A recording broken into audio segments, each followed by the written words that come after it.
Chers amis, ce mardi 12 mars, la Commission européenne, par la voix de sa présidente Ursula von der Leyen, a annoncé vouloir ouvrir les négociations d'adhésion de la Bosnie-Herzégovine à l'Union européenne.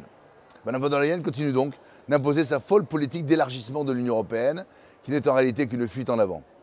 Et l'occasion est particulièrement mal choisie, car la Bosnie-Herzégovine est un des pays qui présente les aspects les plus problématiques pour une intégration européenne. D'une part, depuis les accords de paix de Dayton, la Bosnie-Herzégovine regroupe trois peuples sur un seul et même territoire, des Bosniaques, des Serbes et des Croates. Mais la division de ces peuples plonge le pays dans une perpétuelle instabilité politique, au point où l'État central opprime la minorité serbe en République serbe de Bosnie.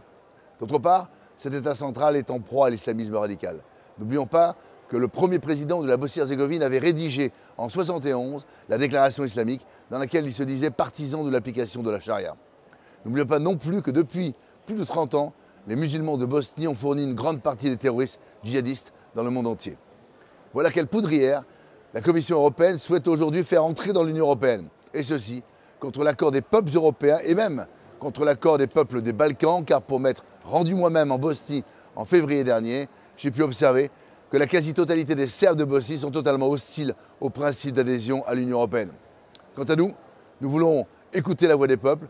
Nous refusons un élargissement inutile et dangereux, nous refusons que soient sacrifiés nos amis serbes de Bosnie et nous refuserons donc catégoriquement l'ouverture des négociations d'adhésion de la Bosnie-Herzégovine à l'Union européenne.